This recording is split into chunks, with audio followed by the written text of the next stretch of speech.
విశాఖలో retired engineering chief Srinivas అవినీతి బాగోతం ఇప్పుడు చర్చనీయాంశంగా మారింది. సర్వీస్ లో 4 సార్లు అక్రమాస్తుల కేసులో అరెస్టు కావడం ఇప్పుడు హాట్ టాపిక్ గా మారింది. ఇలా ఓ అధికారి తన సర్వీస్ లో 4 సార్లు ఏసీబీకి దొరకడం ఇదే తొలిసారని చెబుతున్నారు ఇతర అధికారులు.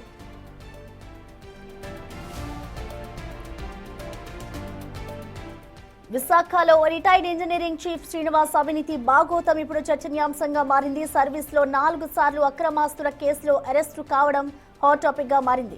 ఇలా ఓ అధికారి తన సర్వీస్ లో 4 సార్లు ఏసీపీకి దొరకడం ఇదే తొలిసారని చెబుతున్నారు ఇతర అధికారులు. ప్రస్తుతం మనం చూసుకోవచ్చు, ఇటు విశాఖలోని రిటైర్డ్ ఇంజనీరింగ్ చీఫ్ శ్రీనివాస్ బాగోతం ఇప్పుడు చర్చనీయాంశంగా మారింది. అవినీతికి సంబంధించి 2001లో తొలిసారి ఏసీబీకి శ్రీనివాస్ దొరికారు. ఆ తర్వాత షటర్ల కుంభకోణంలో మరొకసారి శ్రీనివాస్ అరెస్ట్ అయ్యారు. అలా ఒకటే సంవత్సరంలో 4 సార్లు ఆయన అక్రమాస్తుల కేసులో అరెస్టు కావడం ఇప్పుడు హాట్ టాపిక్ గా మారింది.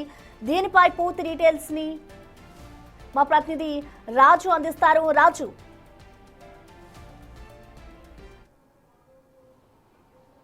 గిరిజన సంక్షేమ శాఖలో ఇంజనీరింగ్ చీఫ్గా పనిచేసినటువంటి శ్రీనివాసరావు 4 సార్లు ఏసీబీకి అయితే చిక్కినటువంటిది అయితే ఉంది. బహుశా ఆ రాష్ట్రంలో పనిచేస్తున్నటువంటి ఏ ఉద్యోగి కూడా ఏసీబీకి 4 సార్లు అవినీతి చేస్తూ దొరికినటువంటి హిస్టరీ ఉండకపోవచ్చు. కానీ ఆ గిరిజన సంక్షేమ శాఖలోనే ఏళ్ల తరబడి కొనసాగినటువంటి శ్రీనివాసరావు చివరిగా రిటైర్డ్ అయ్యే సమయానికి ఇంజనీరింగ్ చీఫ్గా పనిచేశారు. ఆయన 4 సార్లు వివిధ సంవత్సరాల్లో ఏసీబీ అయితే అరెస్ట్ చేసినటువంటిది అయితే ఉంది. ప్రస్తుతం విశాలాక్షి నగర్లో ఉన్నటువంటి ఆయన నివాసం ఉండే ఎన్ఎస్ఎస్కే ఎన్క్లేవ్ దగ్గర మనం ఉన్నాము. అక్కడ సెకండ్ ఫ్లోర్లో శ్రీనివాస్ నివాసం ఉంటారు. అయితే శ్రీనివాస్ని అంటే గడిచినటువంటి 2 రోజుల క్రితం కూడా శ్రీనివాస్ని ఏసీబీ అధికారులు అటు విజయవాడ నుంచి ఒక టీం అయితే వచ్చి మొత్తం ప్రశ్నల వర్షం కురిపించి అనేక ఆస్తులను స్వాధీనం చేసుకున్నటువంటి పరిస్థితి అయితే కనిపిస్తుంది. ముఖ్యంగా విశాలాక్షి నగర్తో పాటుగా అటు హైదరాబాదు, ఏలూరులో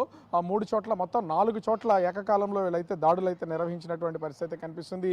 2025 ఆగస్టు 7వ తేదీన విశాఖలో ఒక కాంట్రాక్టర్ నుంచి 25 లక్షల రూపాయలు లంచం తీసుకుంటూ ఏసీబీకి అయితే చిక్కారు. ఏసీబీకి చిక్కిన తర్వాత కేసును దర్యాప్తు చేసిన ఏసీబీ అధికారులు శ్రీనివాస్ని జైలుకి అయితే పంపించినటువంటిది అయితే ఉంది. జైల్లో రిమాండ్ ఖైదీగా ఉన్నటువంటి శ్రీనివాస్ ఆగస్టు 31వ తేదీని అంటే అదే నెలలో రిటైర్డ్ అయినటువంటిది అయితే ఉంది.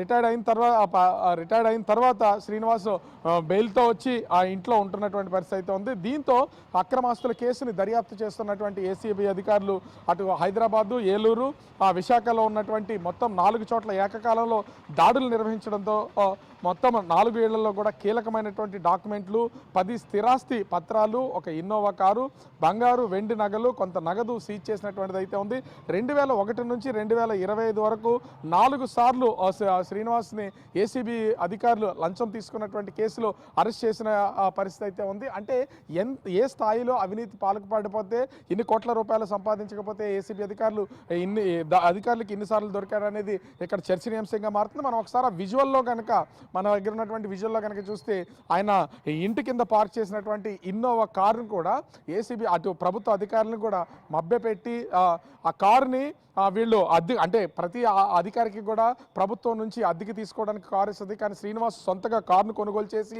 దాన్ని అద్దెకి తీసుకున్నట్లుగా బిల్స్ పెట్టి సొంతానికి ఆ బిల్స్ అన్ని కూడా తీసుకుంటున్నటువంటి ఉదాంతం కూడా ఏసీబీ అధికారులు తనిఖీల్లో బయటపడినటువంటి పరిస్థితి అయితే ఉంది. ముఖ్యంగా చూస్తే అటు శ్రీనివాసానికి సంబంధించి అనేక మంది రాజకీయ నాయకులు కూడా శ్రీనివాస్ రాజకీయ నాయకులను వాడుకోవడం, రాజకీయ నాయకులు శ్రీనివాసును కూడా వాడుకున్నట్లుగా అనేకం వెలుగులోకి వస్తున్నటువంటి పరిస్థితి అయితే ఉంది. ఎందుకంటే శ్రీనివాస్ ఎవరినైనా సరే లంచం అడిగితే దానిలో ఉన్నటువంటి వాటాలను రాజకీయ నాయకులకి, వాళ్ళకి సన్నిహితులకి పంపించారనే ఆరోపణలు కూడా ఉన్నాయి.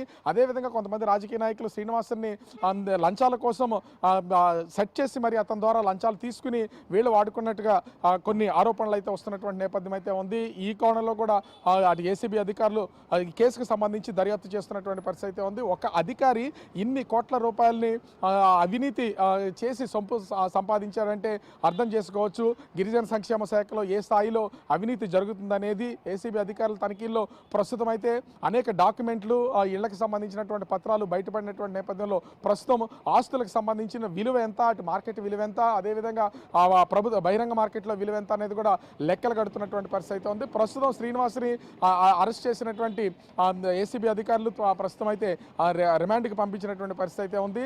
అయితే శ్రీనివాస్ ఉదంతం వెనుక ఇంక ఎవరున్నారు, ఇతను సంపాదించినటువంటి అక్రమాస్తుల కేసులో వాళ్ళ బంధువులకు సంబంధించి ఎవరికన్నా ఈ బదలాయింపు ఏమైనా చేశారా, కుటుంబ సభ్యులకు బదలాయింపు చేశారా, లేదా ఇతర ఆ వ్యక్తులకు ఏమన్నా ఈ ఆస్తులను బదలాయించారా అనే కోణంలో కూడా శ్రీనివాస్ మీద దర్యాప్తు చేస్తున్నటువంటి పరిస్థితి అయితే ఉంది. మరి ఏసీబీ అధికారులు ఫైనల్ గా ఏం తేలుస్తారనేది మాత్రం వేచి చూడాల్సినటువంటి పరిస్థితి కనిపిస్తుంది. రాజు, అంటే ఇప్పటి వరకు చూసుకుంటే ఇటు శ్రీనివాస్ 4 సార్లు ఈ విధంగా అవినీతికి పాల్పడ్డాడు. అంటే మొదటిసారి అవినీతికి చేసినప్పుడే ఏదో ఒక యాక్షన్ తీసుకుంటారు, రెండోసారి చేసినప్పుడు కూడా యాక్షన్ తీసుకుంటారు. కానీ ఒకటే సంవత్సరంలో 4 సార్లు ఈ విధంగా అవినీతికి పాల్పడ్డాడంటే ఎందుకు అతనిపై కఠినమైన చర్యలు తీసుకోవట్లేదు అనుకోవచ్చు. అండ్ ఎందుకంటే మిగతా వాళ్ళకు కూడా ఇటు శ్రీనివాసరావుని ఆదర్శంగా కూడా తీసుకుని కొంతమంది ఇలాంటి అవినీతి చేస్తారు కాబట్టి అసలు ఎందుకు కఠినంగా యాక్షన్స్ ఉండట్లేదు అనుకోవచ్చు. అంటే ఇక్కడ ముఖ్యంగా 2001లో మొదటిసారి శ్రీనివాస్ ఏసీబీ అధికారులకి లంచం తీసుకుంటూ చిక్కాడు. అంటే ఇప్పటికి దాదాపుగా 25 సంవత్సరాల్లో ఇంచుమించుగా ప్రతి 4-5 సంవత్సరాలకు ఒకసారి అతనికి ప్రమోషన్ వచ్చినటువంటి ప్రతిసారి ఎక్కడెక్కడ జిల్లాల్లో పనిచేస్తున్నా లేదా కీలకమైనటువంటి పోస్టింగ్లు ఉన్నా కూడా అక్కడ ఖచ్చితంగా లంచాధికారిగా అవతారం ఎత్తడం, ఆ లంచాలు తీసుకోవడం డిమాండ్ చేస్తున్నటువంటి నేపథ్యంలో ఇప్పటికి 4 సార్లు దొరికినటువంటి పరిస్థితి అయితే ఉంది. మనం చూస్తున్నటువంటి ఇంటిని కూడా చూస్తే ఇది చాలా ప్రైమ్ ఏరియా. విశాఖ సముద్ర బొడ్డున కైలాసగిరి కొండ దగ్గర, అంటే కైలాసగిరి ఎంత వాల్యూ అయినటువంటి ప్లేసో ఈ ప్రాంతంలో నివాసం ఉండే వాళ్ళకి తెలుసు. అంత విలువైనటువంటి ప్లేస్లో ఇళ్ళు కొనుగోలు చేసి ఇక్కడే విశాఖలోనే 3 చోట్ల ఇళ్ళున్నాయి అనేది ఏసీబీ విచారణలో అయితే తేలుతున్నటువంటి పరిస్థితి అయితే ఉంది. అంటే కొన్ని కోట్ల రూపాయల విలువైనటువంటి ఇళ్లను, భూములను కొనుగోలు చేశాడు. వాటికి సంబంధించినటువంటి ఆస్తిపత్రాలను కూడా 10 ఆస్తిపత్రాలను విలువైనటువంటి వాటిని అయితే ఏసీబీ అధికారులు స్వాధీనం చేసుకున్నారు. బంగారం, వెండి, నగలను కూడా స్వాధీనం చేసుకున్నటువంటిది అయితే ఉంది. కారు, అదేవిధంగా అనేక డాక్యుమెంట్స్ అనేక ప్రాంతాల్లో, ముఖ్యంగా అటు పార్వతీపురం, అటు శ్రీకాకుళం ఈ ప్రాంతాల్లో పనిచేసినటువంటి సమయంలోనూ, విశాఖలో పనిచేసినటువంటి సమయంలో కూడా గిరిజన సంక్షేమ శాఖకు సంబంధించి అనేక అవినీతి ఆరోపణలు అయితే ఉన్నాయి. ముఖ్యంగా చూస్తే శ్రీనివాసన్ 4 సార్లు ఏసీబీ అధికారులకు దొరికాడంటే మిగిలినటువంటి దొరికిన తర్వాత కూడా అతన్ని సస్పెండ్ చేయడం, తర్వాత మళ్ళీ పోస్టింగ్లోకి వస్తున్నటువంటి పరిస్థితి అయితే ఉంది. ఇన్నిసార్లు ఇలా జరుగుతున్నా కూడా కఠినమైనటువంటి చర్యలు తీసుకోవడమో లేదా అతన్ని ఉద్యోగంలో నుంచి తీసివేయడం లాంటివి చేయకుండా కేవలం తాత్కాలికమైనటువంటి శిక్షలు విధించి మళ్ళీ పోస్టింగ్ ఇస్తున్నటువంటి నేపథ్యంలో అదే శాఖ కానీ ఇతర శాఖలకు సంబంధించి వాళ్ళు కూడా ఖచ్చితంగా తప్పు చేసి అవినీతి చేయాలన్న ఆలోచనలో ఖచ్చితంగా ఉంటారు. కానీ ప్రభుత్వం కఠినమైనటువంటి చర్యలు తీసుకోవట్లేదు. అయితే ఇప్పుడు ఏసీబీ అధికారులు మాత్రం జైలు నుంచి బయటకు వచ్చినటువంటి శ్రీనివాసన్ను మళ్ళీ ఆ కేసులో భాగంగానే దర్యాప్తు చేసి అనేక కీలకమైనటువంటి డాక్యుమెంట్లను స్వాధీనం చేసుకోవడంతో పాటు అతను రిమాండ్కి పంపించినటువంటి పరిస్థితి కనిపిస్తూ ఉంది.